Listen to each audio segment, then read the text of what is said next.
We did not goon yesterday. The goon counter was at 0. Okay. Today, will we goon? Question mark? I don't know. We're about to find out. I had a question about gooning. This must be a personal preference thing. Do you prefer a morning goon or a night goon? Or are you like a midday goon? I think midday goon's kind of weird though.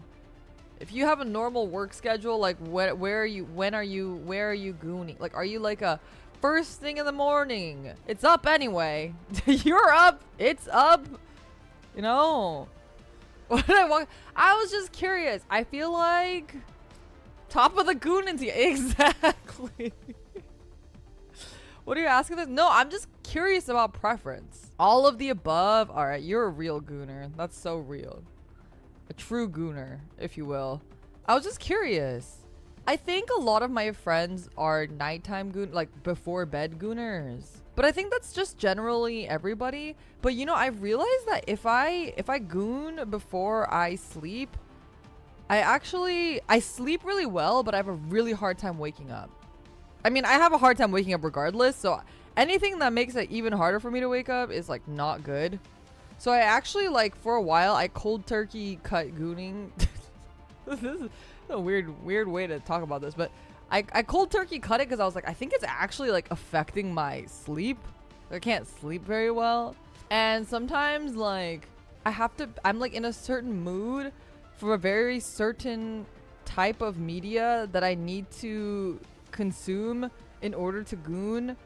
And it will take me, there was one time I think I sat there or laid down there for like 3 hours. And I realized 3 hours had gone by of me reading a fuck ton of hentai and none of them really hitting it for me. And at that point, I wasn't even like, I didn't even want to goon anymore. I just wanted to sleep. But I wasn't tired anymore because I had read. Anyway, so my sleep quality is highly affected by that. 3-hour session, it's 3 hours of me just reading stuff. It's not like actually doing anything. Like I'm not like jerking for 3 hours. I'm just literally like browsing manga for 3 hours. Not 3-hour bean flicking, just gooning up. I think my bean would die if I flicked it for 3 hours. That sounds like that sounds really bad. You gotta have a base or an old reliable. Okay, so the thing is, I have a hard time reading stuff again. I mean, I don't mind reading it again just like for the sake of reading it again or like just like for fun. But like for gooning purposes, it sometimes is a little bit difficult. I will go back to certain things if I get like really desperate, and I don't know if it always, but I don't know. It's not the same.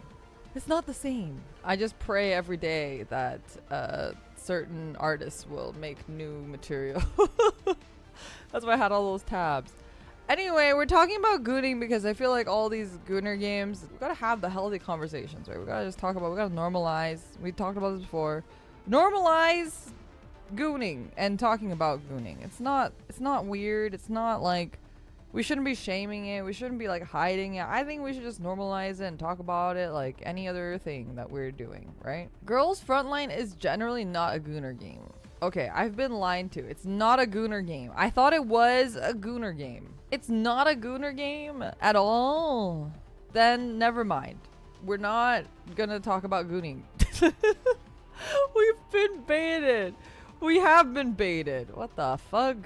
No goon today either. It's another goonless day. Well, the first one wasn't. I think it's because all the fan art I've seen is like very goony. Now Liora's gonna have to go another 3-hour session after stream to find gooning material. So true. So true. The fan art goes hard. I know, I've seen it. That's why I've always wanted to get into it, because the fan art looks so good. Alright, I guess we're playing the game. Missing intelligence on this enemy. It is recommended not to engage it. This does not have voice acting on it.